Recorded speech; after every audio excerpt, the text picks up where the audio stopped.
Saturday shake up, the minute you wake up, there's no better way that you can start off your day than with a Saturday shake up. The minute you wake up, just turn on your set and you know what you get. You get a Saturday shake up. You get a Saturday shake up. When you jump out of bed and bang, you land on your head, and what you think is a train running right in your brain. You get the Saturday shake up. The minute you wake up, there's no better way that you can start off your day than with a Saturday shake up. One of the nice things about being on Saturday Shake Up is that you get to meet some pretty famous people. Debbie Harry, Kate Bush, Queen, to mention 6 very pretty famous people. But today's rather special because I'm about to meet a man who is perhaps the most successful pop star ever. And today he's playing Newcastle City Hall. Tickets for tonight's show have been changing hands at fantastic prices. And it's not really surprising because inside those doors is a lad from Liverpool with his missus and a group you might have heard of called Wings. I'm talking, of course, about Paul McCartney. Right, lads, have you got tickets for tonight? Yes.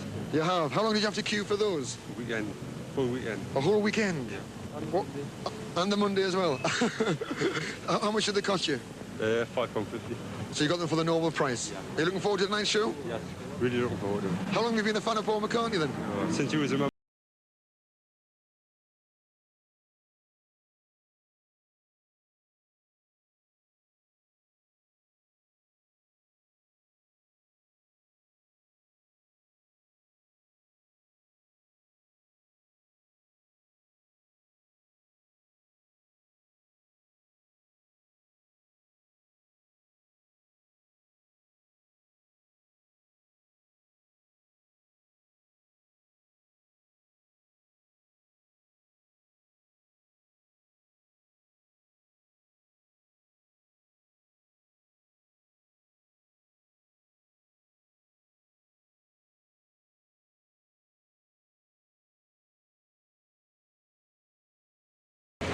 Well, it's a hive of activity here, as you can see. Everything's happening already for tonight. I'm just going in now to meet the band, so while I'm on my way, here's a little taste of the shape of things to come this evening.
Yeah, well, welcome to Saturday Shake Up and welcome to Newcastle. Thank you. Right, great. Yeah, how's the tour been going, Paul? Smashing, yeah. Yeah. Grand. Where have you played so far? Played Liverpool, started out in Liverpool, did Manchester. We went down south coast, and then London, and then Birmingham, night before last, and then a little place called Newcastle. Little place called Newcastle. Do you find that there's very much difference between the gigs? I mean, do you have a favourite gig? I think probably down south the audiences tend to be a bit quieter. Nothing wrong with that, you know, maybe they're just appreciating the music and stuff, but up north they're a bit wilder, as you know. Have you actually played Newcastle before? What, in my long and checkered career? Yeah, many times. Many times. That's quite interesting for a band of your sort of status to get out on the road and keep on touring and sort of make appearances everywhere. Is that a conscious decision, Paul, or something that just happens? Unconscious. Yeah. It was like that, and they could come to me. No, we just like it, you know. We just like playing, and that's where the audiences are, like on the road. You can't just stay in one spot, you know. It's been a nice tour for us, actually, you know. We just get to play most nights and stuff. What about the actual problems of touring? I mean, you've got quite a crew here and some amazing, amazing gear on stage. Is that very much of a problem? Not really, no. If you've got good people with you, they take care of it, you know. Yeah. And we just come on, we just do the show. The rest of it, all the lights and everything's all taken care of. We don't do all that.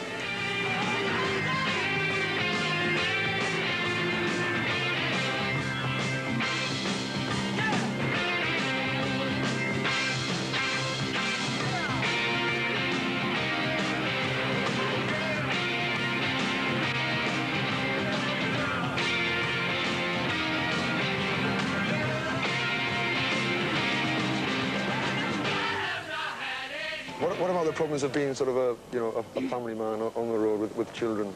It's not too bad, you know. I think it'd be more of a problem if we left them at home like some people do. Mainly just for us, it's just in case they get ill or something, you know, and then you're in a panic because you're so far away from them. We just like to keep close to them. Do you ever feel torn, Linda, between sort of the family side and the group side? Well, sometimes I do, obviously, but we've got it pretty well balanced now. What do the kiddies do for school? Well, they're at school most of the time. This tour is only, what, 2.5, 3 weeks, so mainly they spend most of the year at school. Lucky them, anyway. We ask the teachers if we can take them out for a little bit, you know, and they give them some work to do and stuff, and they don't mind, because it's educational, really, you know. Great education, really. It's quite good, you know, as long as they're not just really having a hard time. It's more like a holiday for the kids. Yeah, right. If we can just talk about the band as it is now, because the lineup's changed somewhat over the past few months, hasn't it?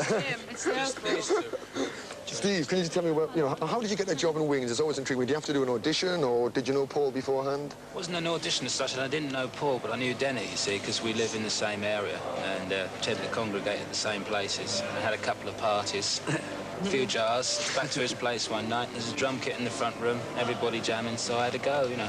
I think it was a while before he realised to play drums, you know. I wasn't sort of like that pushy about it. But, no, I just started doing a lot of work at a particular point in time, and then he decided to do some tracks for a solo album. Asked him if I'd give him a hand, which I was only so pleased to do. And then we had a few rehearsals in the basement of the offices.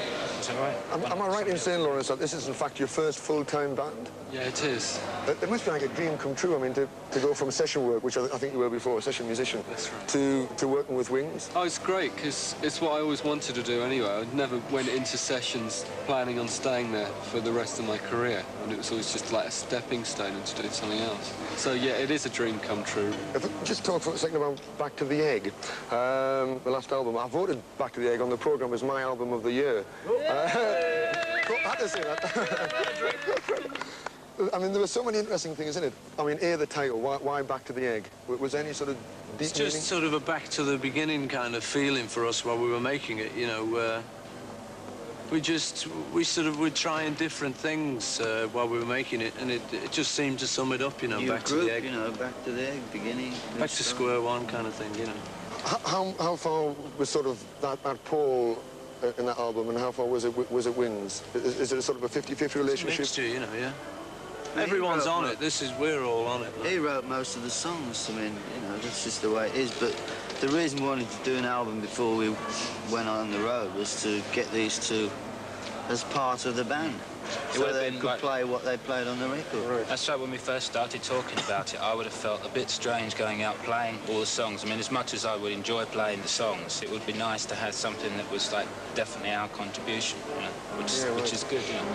Because it wasn't recorded in a traditional studio, was it? Or part of it was, but the rest was actually recorded in a castle. Yeah, yeah. How did that come about? Don't know, really.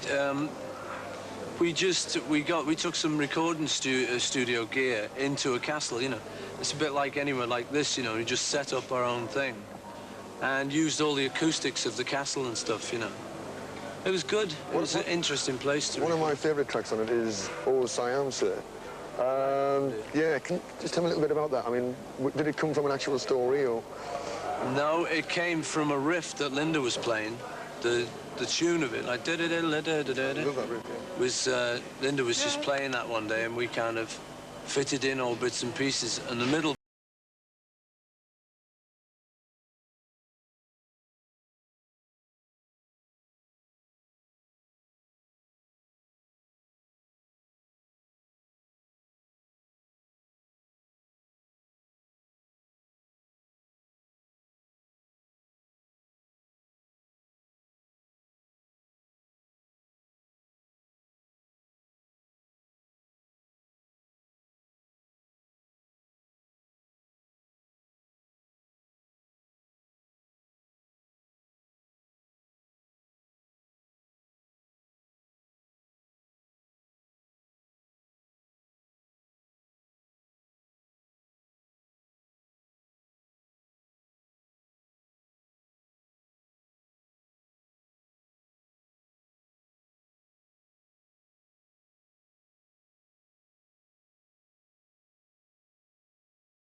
Because the other sort of epic on that album was the orchestra with some incredible names on it, Pete Townsend and John Bonham. Yeah. How on earth did you arrange that one? Rang them up. Did Pete come along and... It was one of those. I've had an idea for a while to do that, you know, because when a bunch of classical musicians get together, they can just read music and they can become an orchestra quite easily. With rock musicians, like, there isn't any format that they can all just play on, except maybe rock and roll oldies. So I just wrote a tune and thought, well, we'll just try it like an orchestra, only we'll call it Rockestra, and just see how it works out, you know, for a bigger sound. So I rang them all up, and most of them turned up, some of them didn't. Hank Marvin turned up, Dave Gilmour, Sir Floyd, John Bonham of Zeppelin, Kenny Jones, The Who, Pete Townsend, The Who, Hank Marvin, did I mention Hank? Yeah, mention Hank. Denny Lawrence, Steve, Ray Cooper, Linda, Ray Cooper, Morris percussion Bird. player. Gary Booker. Did you actually film John it? Paul Paul? Jones of Zeppelin. Did you film the happening? Yeah, we did actually, filmed it, yeah, and the interesting thing was I asked the fellow who was going to film it, I asked him if he could film it like they film wildlife. Because, you know, they sit back off wildlife and they just observe it and they let it get on with its own thing. And when you try and film a session, it's a bit the same thing, only if everyone notices cameras and lights, they all freeze up and they won't talk naturally, you know, they all get embarrassed. So they put all the cameras behind a big wall and no one could see any cameras, so half the people didn't even know it was being filmed. So you got some nice little moments in it, you know. When Bonham came to the gig the other night, we were talking to him, and he didn't realise up to John this Bonham date. from Led Zeppelin, John yeah. Bonham, he hadn't realised to that night, which was just a couple of nights ago, that it was in fact filmed. Taken a year to find That must have been even more of a trauma. He's suing us. So when are we likely to see the film? I think they're just finishing it up now, so maybe early next year they'll get it out. Look forward to that. That must have been even more of a trauma, Steve. I mean, joining Wings and then faced with sort of a who's who of everybody in rock. How did you feel about that? Great, actually. It was really good fun because, like, I'd always sort of been quite an admirer of Bonham and his sound and everything, and like it was a good opportunity to work close with him. And it was like you know when he sat down, it was like the Third World War starting up or something. It was half an hour later, so it was Kenny and I for quite some time. And I was just looking at Kenny playing it, and he walked in without me seeing him. It was like, woof, and it was like twice the volume of both of us. You know? Tremendous It's number. great fun, yeah. Well, we're getting near Christmas now. Will you be actually playing on the road, Paul? Now, we finish the week before Christmas just in time to get a bit of shopping done. Then we have one show on the 29th of December in London for the Cambodia people. Oh, right. It's a charity show, a few days, a lot of different groups playing over the week. Yeah. They're having like Queen and The Who and Ian Dury and Elvis Costello, Rockpile and us and a few other people. And some surprise guests, and so filling like a week. And then all the proceeds from that go to Cambodia. And then I think they're thinking of doing a TV show out of it, so the proceeds of that will go. So that might help a bit with the Blue Peter Fund. Right, Linda, well, we're getting near Christmas. What sort of things will you be doing over Christmas time? Oh, well, we should be having a great meal, opening presents, seeing friends, typical family. Usual thing. Christmas, Usual bit stuff, of yeah. wine, yeah, usual stuff. What are you hoping to get off Paul? Bit of attention. He's got it. Say no more. I'd settle for that. Yeah. Paul, what are you hoping to get off Santa Claus? Oh, I can't tell you. That's a secret. I can't tell you, yeah. I might not get it if I tell you. A couple of camels. Denny, anything special you're after for Christmas? Bit of loving. Learjet or something like that would do me. Anything like that, you know. Small insignificant Yeah. thing. Steve? I'm gonna have a Space Invader. That's what I'm. Oh, yeah. Yeah, man. Yeah. I'll take that I think back. that's I'll have what one of they're them. Space Invaders, yeah. Yeah, Space Invaders for me too. Right, that's 4 Space Invaders we're going to order. Smashing. Well, I think we're just about at the end there. I want to, just as a last little request, we've got a lot of viewers out there and it's Christmas time at the moment. Could you please just wish them a happy Christmas? Saturday. Happy Christmas, everybody! All the best. I wish you all the wishes.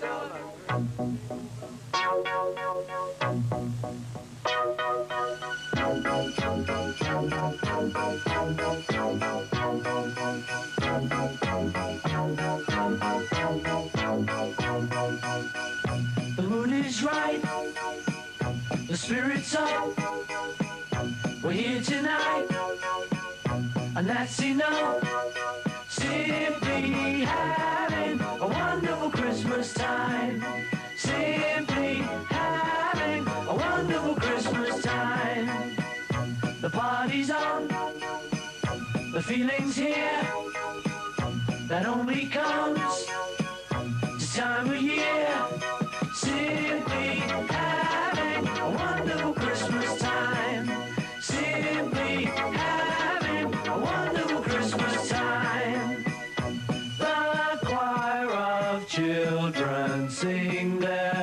home.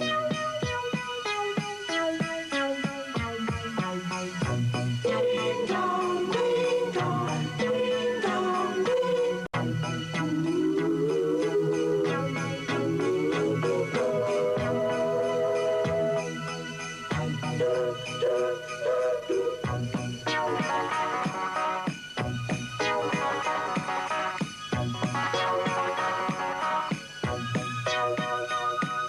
We're simply having a wonderful Christmas time.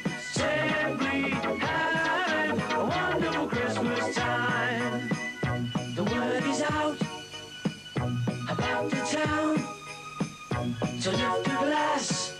Oh, don't look down. Simply having a wonderful Christmas time. The choir of children sing their song. They practiced all year long.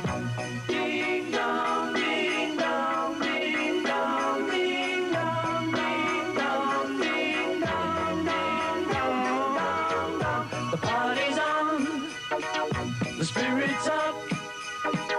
We're here tonight, and that's enough. Simply having a wonderful Christmas time. We're simply having a wonderful Christmas time.